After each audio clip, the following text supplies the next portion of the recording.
नमस्कार दोस्तों, सिनेमा और हम के एक और नए एपिसोड में आपका स्वागत है। मैं हूं रोहन। और मैं हूँ मीरा। रोहन, जब हम हिंदी सिनेमा शब्द सुनते हैं तो आंखों के सामने क्या आता है? रंगीन सेट, डांस नंबर और हीरो हीरोइन का पहाड़ों में गाना गाना, है ना? बिल्कुल मीरा, आखिर 1931 में जब भारत की पहली बोलने वाली फिल्म आलम आरा बनी तो उसमें एक दो नहीं पूरे 7 गाने थे। 7 गाने, वाव! हाँ, और तभी से गाने हमारी फिल्मों की पहचान बन गए। लेकिन आज हम उन साहसी फिल्मों की बात करेंगे जिन्होंने इस सबसे बड़े नियम को तोड़ा। अच्छा। हाँ, वो फिल्में जिनमें कोई गाना नहीं था, बस कहानी, किरदार और कभी-कभी डरावना सन्नाटा। इस हिम्मत की पहली मिसाल मिलती है 1960 में। हम्म। निर्देशक बी.आर. चोपड़ा एक फिल्म लेकर आए जिसका नाम था कानून। अच्छा, कानून। ये एक कोर्टरूम ड्रामा थी और इसे हिंदी सिनेमा की पहली सफल बिना गानों वाली फिल्म माना जाता है। सोचो रोहन, उस दौर में जब दर्शक गानों के लिए थिएटर जाते थे, तब एक ऐसी फिल्म बनाना कितना बड़ा जोखिम होगा। बहुत बड़ा। कानून ने सिर्फ अपने दमदार संवादों और कसे हुए स्क्रीन प्ले के दम पर दर्शकों को सीट से बांधे रखा। और ये जोखिम काम कर गया। कानून ने साबित किया कि एक अच्छी कहानी को बैसाखी की जरूरत नहीं होती। सही बात है। और इसी रास्ते पर आगे बढ़ते हुए लगभग 9 साल बाद बी.आर. चोपड़ा के ही भाई यश चोपड़ा ने 1969 में बनाई इत्तेफाक। ओहो, राजेश खन्ना और नंदा की वो क्लासिक सस्पेंस थ्रिलर।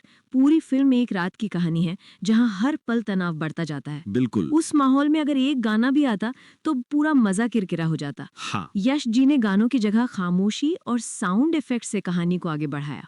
और मेरा सबसे दिलचस्प बात तो तब हुई जब खुद एक महान गीतकार ने बिना गानों की फिल्म बनाई। अरे वाह! मैं बात कर रहा हूँ गुलजार साहब की और उनकी 1973 की फिल्म अचानक की। ये वाकई कमाल है। गुलजार, जिनके लिखे गीत आज भी हमारी रूह में उतर जाते हैं, उन्होंने अपनी फिल्म में संगीत की जगह सन्नाटे को चुना। अचानक का जो भावनात्मक असर है वो किसी भी म्यूजिकल फिल्म से कहीं ज्यादा गहरा है। सही में। ये दिखाता है कि एक सच्चा कलाकार जानता है कि कहानी की आत्मा को किस भाषा की जरूरत है, संगीत की या खामोशी की। ये सिलसिला 80 के दशक में और भी मजेदार हो गया। कैसे? 1983 में आई कुंदन शाह की जाने भी दो यारो। ओहो, कल्ट क्लासिक। हाँ, एक ऐसी फिल्म जिसे आज भी कल्ट क्लासिक का दर्जा हासिल है। जाने भी दो यारो एक पॉलिटिकल सटायर थी। वहाँ गानों की जगह ही नहीं थी। फिल्म की जान थे उसके तीखे संवाद, कमाल की टाइमिंग और वो यादगार महाभारत वाला सीन। हाँ, वो तो है।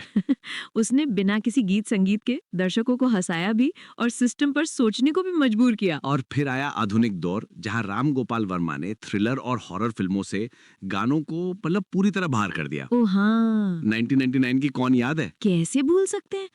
एक घर, 3 किरदार और कोई गाना नहीं।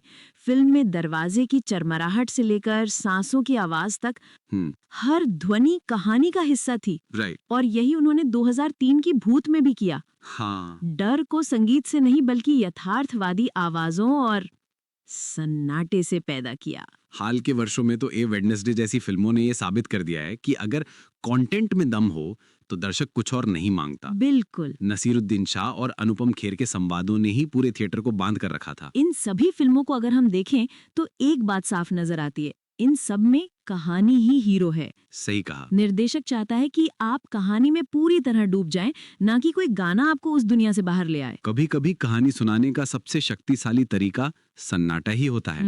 ये फिल्में उसी सन्नाटे का संगीत हैं। तो दोस्तों, इसी दिलचस्प नोट पर आज का एपिसोड समाप्त करते हैं। अब आपके लिए हमारा आज का सवाल, अगर आपको किसी क्लासिक म्यूजिकल हिंदी फिल्म जैसे दिलवाले दुल्हनिया ले जाएंगे या हम आपके कौन को बिना गानों के दोबारा बनाने का मौका मिले तो क्या वो फिल्म उतनी ही प्रभावशाली रहेगी? हाँ, जरूर बताएं। अपनी राय हमें कमेंट्स में जरूर बताइएगा। मिलते हैं अगले एपिसोड में सिनेमा की एक और अनसुनी कहानी के साथ। नमस्कार।